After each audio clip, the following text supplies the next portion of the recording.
All right, look at the map. We are done with all the replacements, reinforcements, strategic warfare, all the good stuff. We've dealt our cards, and we're ready for the first card played. Now, the U.S. player, Japanese player gets to go first because its cards are tied. I think during the first number of turns, he goes first, unless I want to play a future offensive card. I'm looking at that strategy right now, but I'll show you everything around here. Now, we did have to put a couple of capitulation markers on those two hexes. When those two hexes fall, all these islands, these Marshall Islands, fall. So that's something to be considered too. Put ourselves a nice little headquarters down here. We're looking over an attack right now. Now, one thing I want to look at is if that rule or if that strategy that I have of landing these units on unoccupied hexes that do not have an airfield, a city, or a port, and therefore don't turn into a battle hex.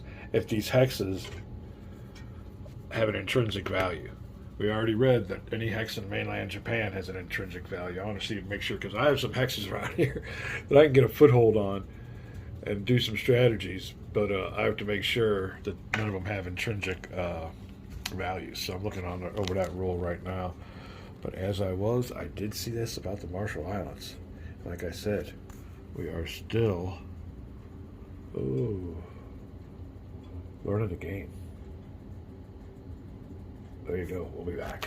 All right, we had to add a couple more hexes here for capitulation hexes. So 1, 2, 3, 4 more capitulation hexes added to the map. Looking at this, all these units here, I'm wondering if my first playthrough was null and void, because I think I did use some of these islands that weren't controlled yet. I just kind of plopped them on there thinking they were U.S. controlled.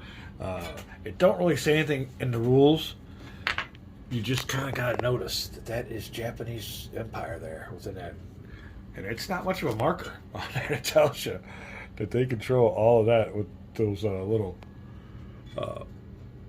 control markers, but they did tell me to put that U.S. marker there. It was specifically in the rules, so you kind of watch it when you first start out. Don't be going and taking control of those, because those are all Japanese controlled right off the bat.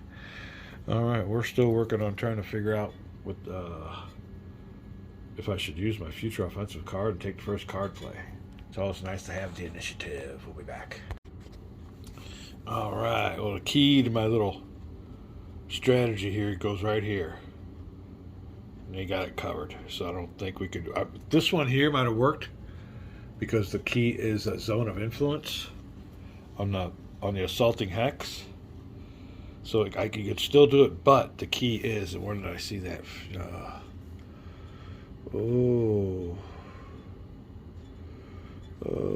Let me find it for you. I'll be right back. All right, it's down here.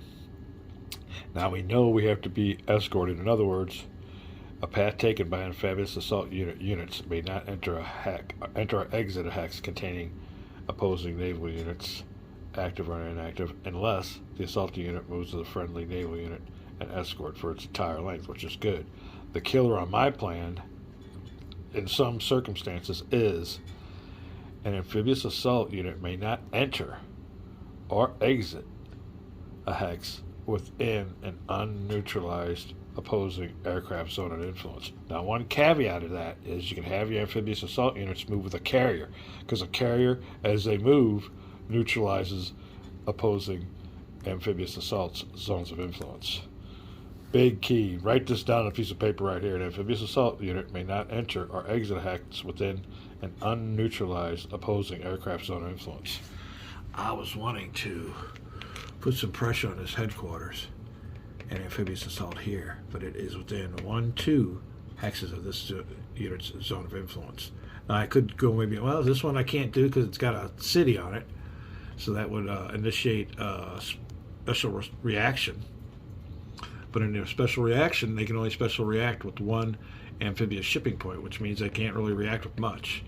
Now here, I don't see any opposing right here. I'm going to mark this. If I can, I'm looking through this thing here. Where was that? Right here. All right, might be a place to land troops. If he had air units in any of these spots, I couldn't go in there. If I had a carrier going in there, I can go in there. If you do your carrier takes care of all enemy zones of influences. So that is the big caveat. You have to. I could even go here with a carrier, because if my carrier moves, it negates these zones of influence. Bang! I land on here. There's no battle hex. I'm in. Let me make sure I'm checking this out right. We'll be back. All right. Well, this is how it would work in theory. You need a carrier. The only carrier I got. Let me see if I got any carriers here now. Oh, there's a Wasp. Wow. Ooh, and a bigger unit. All right, let's do it this way. The first Army Corps, and that's another thing. He was beefed up. He comes in half strength, but I use my replacements to make him full strength, or else you can see that little thing on the corner there. But he had to be deployed half strength, but he was beefed up, so we would use him. We got to remember too, we only have 2 amphibious shipping points, so that would take up all of our amphibious shipping points. We have to be within 15 hexes. So I go 1, 2, 3, 4, 5, 6, 7, 8, 9, 10, 11, 12, 13, 14, 15. Yeah, he'd make it. He'd make it there. But then the ship would have to pull out.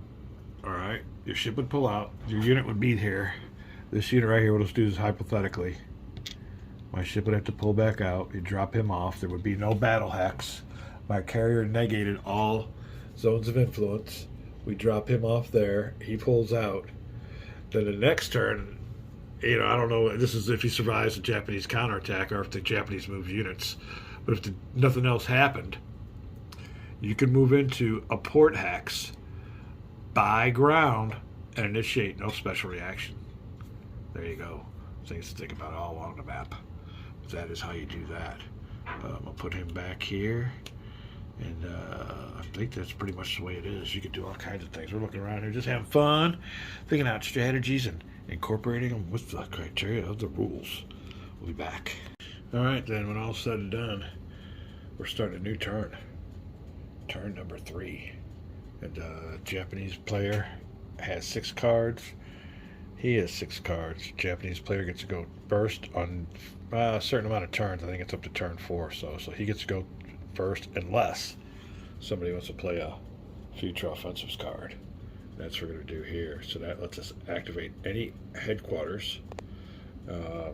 We get a 5 logistics value if the U.S. Southwest headquarters, i.e. the one in the Philippines, is activated. So the logistics value of the card will be 5 plus 2 from the card. We're going to activate 3 units here. There's an infantry unit riding with that 1 unit. The battleship, that's 3. Another 2 from this little bay here. And another 2 from Singapore. I will show you where they're going after this. Time for the movement. Alright, using our future offensive card, taking the initiative. We have got a battle hex right here for the Palu Islands. It's got a nice port, an airport, only being defended by a Japanese cruiser. Oh, and a light carriers in the hex. We're throwing a battleship. Oh, a cruiser in the hex. Oh, another battleship, the Force Z, and another battleship. So we got a bunch of battleships in there. We'll break them on down. Oh, I'm not even... Bad camera work. Sorry about that. And we got another carrier standing off for the attack. So there you go. There's a big attack there. The headquarters is coordinating it all there in Manila. And our little move there. There you go. Post-combat movement. He'll move out of the way, but this is not a battle hex.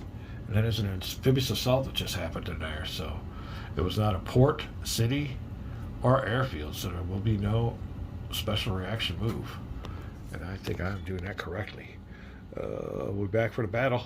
I'm going to call this a video because I don't know when I'll be able to sit down at this table again. It's getting kind of late. Maybe we'll pick it up tomorrow. But when we come back, we'll resolve our battle and have our units dropped off there. Now, the Japanese were going for a big attack here, but I think they got another threat. And another thing is, look at what we got here. Oh, there ain't much.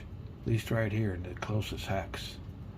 I don't know what kind of infantry. I'm sure we have the headquarters. Well, yeah, oh yeah. Yeah. Well, maybe not. Yeah, there you go. We get down to it. He's well defended, so this unit here won't take care of it.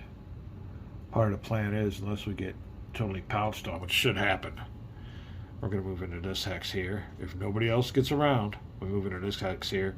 That does not, by land. Alright, this unit will be here by himself. We'll move into that hex with any of these hexes with the port that isn't